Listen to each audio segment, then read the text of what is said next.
ফেসিবাদ বিরোধী সেই পরীক্ষা বা সেই সার্টিফিকেট আপনারাই তো দিবেন, তাই তো? ও ফেসিবাদ বিরোধী ভাই 5ই আগস্টের পূর্ববর্তী সময় যে পুরো আন্দোলনে সেটা তো আমি সার্টিফিকেট দেবো, সেটা তো খালেদ মহিউদ্দিন ভাই পুরো সময়টা হচ্ছে রেকর্ড ইয়া করেছে, হিস্ট্রিক্যাল ডকুমেন্টেশন আছে, এটা তো কারো ফেসিবাদ বিরোধী বা ফেসিবাদের পক্ষে ঠিক আছে না, এটা ঠিকই আছে। তার মানে এটা বোঝা যাবে যে কে ফেসিবাদ বিরোধী কে ফেসিবাদ বিরোধী না, এটা জুলাই আগস্টের কর্মকাণ্ড না, এটা বোঝা যাবে।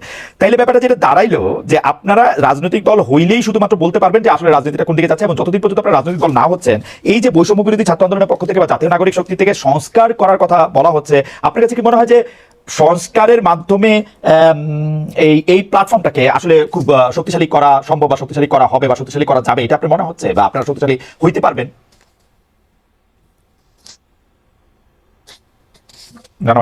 এই প্ল্যাটফর্মকে আরো প্ল্যাটফর্মটা অলরেডি শক্তিশালী, কারণ এই প্ল্যাটফর্মটা হচ্ছে আমাকে শুনতে পাচ্ছেন স্পষ্ট স্পষ্ট হ্যাঁ স্পষ্ট স্পষ্ট হ্যাঁ স্পষ্ট স্পষ্ট হ্যাঁ বলেন। Okay fine fine.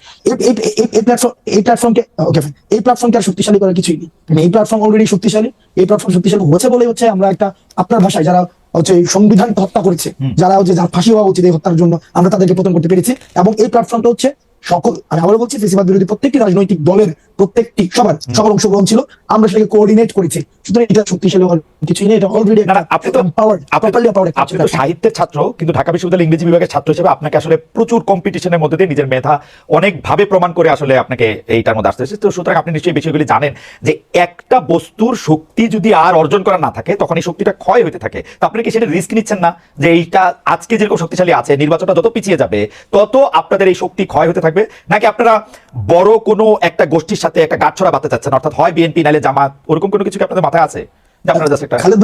খালেদ ভাই যে নির্বাচন কমিশন আপনার 24, 18 এবং 14 মতো ইলেকশন আয়োজন করে, যে পুলিশি ব্যবস্থা, যে স্টেট প্রত্যেকটা মানে কি বলে প্রতিষ্ঠান এখনো পর্যন্ত প্রপারলি ফাংশন করতেছে না, এটা তো ট্রু। এটা তো এখানে সুগার কোটেড ল্যাঙ্গুয়েজ ব্যবহার করা মানে মানে কোন ইয়া না যে আমার এখানে গভর্নমেন্টকে আমার ইয়া করতে হবে, অনেক বেশি হাইপে তুলতে হবে হাসিনার মতো, যে গভর্নমেন্ট পারতেছে, এটা তো ট্রু প্রপারলি ফাংশন করতেছে না। তো আপনার কি মনে হয় হাসিনার এক্সিস্টিং স্ট্রাকচারটা বিদ্যমান রেখে যদি আবার একটা নির্বাচন আয়োজন করা হয়, ওই নির্বাচনটা আবার গ্রহণযোগ্য হবে? একই সাথে আবার এটাও না যে সংস্কার হচ্ছে মানে যে নির্বাচন দেওয়া যাচ্ছে না, নির্বাচন পিছায় যাচ্ছে, বিষয়টা তেমন না। সংস্কার এবং নির্বাচন, কিছুদিন আগেও গভর্নমেন্ট প্রোগ্রাম করেছে, সেখানে আমরা দেখেছি সেখানে ছিল জাতীয় ঐক্য, সংস্কার এবং নির্বাচন, এটা সাইমultaneously চলবে। এটা নিয়ে তো হচ্ছে কোন না, ব্যাপারটা এমন না ভাই। আমি খালি মাঝখানে একটা কথা কই। এই যে এই কথা বলা হয় যে শেখ হাসিনার লোকজন এগুলি রয়ে গেছে ওইখানে, আমি আপনার গ্যারান্টি দিয়ে বলতে পারি শেখ হাসিনার প্রধানমন্ত্রীর চেয়ারটা যেদিন ছেড়ে দিছে সেদিন আওয়ামী লীগের ফেট লেখা হয়ে গেছে। আওয়ামী লীগ হচ্ছে বাংলাদেশের হিস্ট্রি হয়ে গেছে। শেখ হাসিনা এটা খুব ভালো করে জানতো বলতে আপনি তাহলে একটা চলেন কনক্লুশনে যাই, মানে হিস্ট্রি হয়ে গেছে না, আমার বলতে দেন, জানতো বলেই বাংলাদেশের ইলেকশনে শেখ হাসিনার পক্ষে আর ম্যানিপুলেশন করা সম্ভব না। আমরা তো এটাই চাইছিলাম যে শেখ হাসিনা ক্ষমতাটা ছেড়ে দিয়ে একটা ইলেকশন দিয়া দেখুক। এত বড় বড় আওয়ামী লীগের কথা বলে, এটা ক্ষমতা ছেড়ে একটা ইলেকশন দেখ, চেয়ার থেকে নামে একটা ইলেকশন দেখ। শেখ হাসিনা এখন চেয়ারে নাই বলেই আমি এটা গ্যারান্টি দিতে পারি যে বাংলাদেশের ইলেকশনে যদি সরকার না চায়, অর্থাৎ হাসনাত আব্দুল্লাহ গিয়ে সরকারকে বুঝায় আসবে যে ভাই আমরা নির্বাচন করতেছি, তোমরা আমাদের কিছু বলবা না, সরকার না চাইলে নির্বাচন ম্যানিপুলেটেড করা সম্ভব না। সরকার যদি নিরপেক্ষ হয়, নির্বাচন নিরপেক্ষ হবে, অ্যাজ সিম্পল অ্যাজ দ্যাট। এটা হাসিনার লোকই থাকুক আর যার লোকই থাকুক।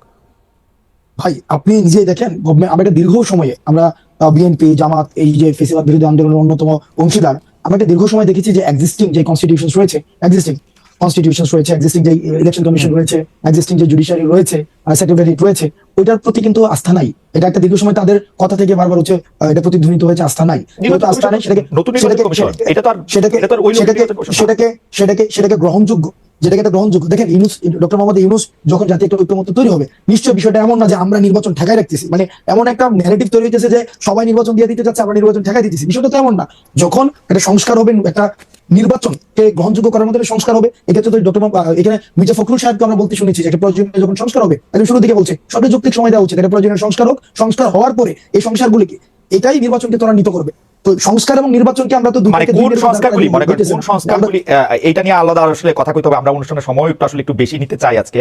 কোন সংস্কারগুলি আসলে মানে এই মুহূর্তে দরকার বলে আপনি মনে করেন? আমি কিন্তু আমার মতামত আমি বলি, আমার মত হচ্ছে আপনারা একটা পলিটিক্যাল পার্টি করেন, আপনারা যেহেতু জনপ্রিয়, আপনারা ইলেকশনে আসেন, এই মুহূর্তে ইলেকশন আসুক, আপনারা আরো 50 বছর ক্ষমতায় থাকেন, জনগণের মেনটেন, এটা হচ্ছে আমার পজিশন।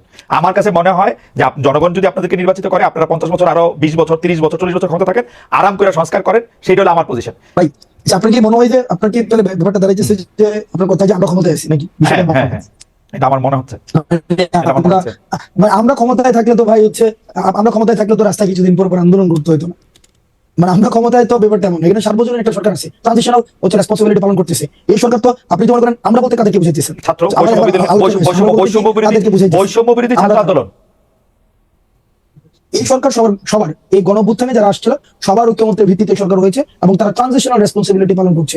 এই ব্যাপারটা এমন না যদি সরকার যদি মানে আমাদের সরকারই হইতো বা সরকার যদি আমারই হইতো, আমার কিছুদিন পর পর আন্দোলন করতে হইতো না। আমি তো নিজেই এই ধরনের রেসপন্সিবিলিটি আপনি কিছুদিন পর পর আন্দোলন করতেছেন, সেইটা দেখা তো আসলে অনেকে মনে করতেছে যে সরকারের সাথে আপনাদের একটা দূরত্ব আছে, কারণ আপনারা 31 ডিসেম্বর একটা ঘোষণা দিতে চাইলেন, সরকার করলো যেটার সঙ্গে সে নাই, বুঝা যাচ্ছে এটা দূরত্ব আছে। আবার আপনারা যে সরকারের বাইরে থাইকাও সরকারের মতো, আচ্ছা একটু মাঝখানে বলে নিই, চ্যানেল 24 এর জন্য আমি একটু সাইন আউট করতেছি। চ্যানেল 24 এর টপ অফ দ্য নিউজের মধ্যে থেকে তারা চলে যাবে। Thank you so much channel 24 এর দর্শক। তো আলাদা মনে হচ্ছে, কিন্তু ফ্যাক্ট রিমেন্স যে আপনি সরকারের বাইরে থাকলে আপনি আসলে বিরোধী দল, এরকম কি আমরা বলতে পারি? নাকি আপনি সরকারের একটা এক্সটেন্ডেড হ্যান্ড, যার ক্ষমতা আসলে যারা সরকারে থাকতেছে তাদের চেয়েও বেশি? মানে ব্যাপারটা কি এরকম যে সব সমস্যার সমাধান দিতে পারে হাসনাত আর সার্জিস? ব্যাপারটা কি এরকম? আমরা একটা ওয়াচডগ হিসেবে কাজ করতেছি। গভর্নমেন্টের এক্সটেন্ডেড কোনো হ্যান্ড হয় না। গভর্নমেন্টের এক্সটেন্ডেড হ্যান্ড আগে ছিল, ছাত্রলীগ ছিল। গভর্নমেন্টের এক্সটেন্ডেড না, আমরা গভর্নমেন্টের এক্সটেন্ডেড হ্যান্ড যদি হইতো, গভর্নমেন্টের এক্সটেন্ডেড যদি হ্যান্ড হইতো, বিভিন্ন জায়গায় মিসঅ্যাপ্রোপ্রিয়েশন হইতো। আমরা তো মিসঅ্যাপ্রোপ্রিয়েশন না, আপনারা কোনো মিসঅ্যাপ্রোপ্রিয়েশন করতেছেন, আমরা যেটা করতে দিতেছেন না।